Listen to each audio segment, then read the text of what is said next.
ఈ ఆయిల్ వేడెక్కింది కదండి, మా అమ్మ చికెన్ పచ్చడి పడుతుంది. ఎలా వచ్చాను ఇంకా ఆయిల్లో డీప్ ఫ్రై చేసేసుకోవాలి డైరెక్ట్గా. అలా అన్న చేసుకోవచ్చు, ఇలా అన్న చేసుకోవచ్చు.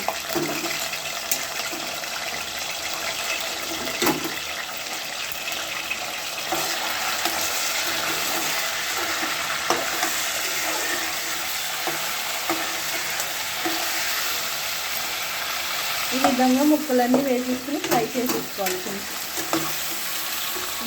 సాఫ్ట్ టెక్స్చర్తో వేపేసుకోవాలి.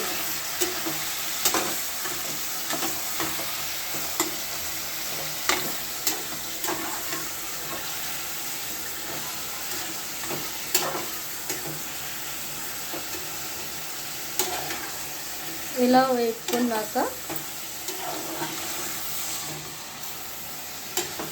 అది కూడా మిక్సీ చేసిందండి మరి.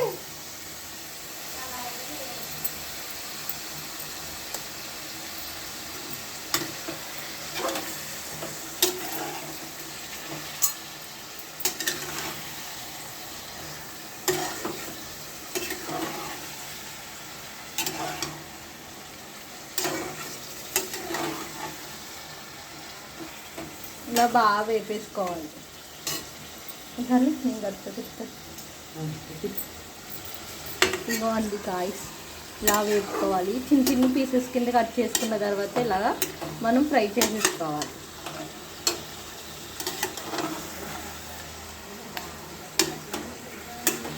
ఇలా ఫ్రై చేసుకున్న తర్వాత ఒక సాఫ్ట్ టెక్స్చర్తో మనం ముక్క ఎగితే ఇంకా పచ్చడికి బాగుంటుంది.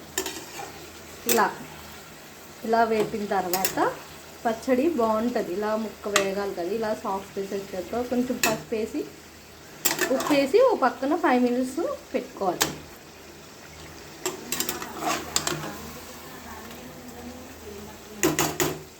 పెట్టుకున్న తర్వాత మనము ఒక పక్కకి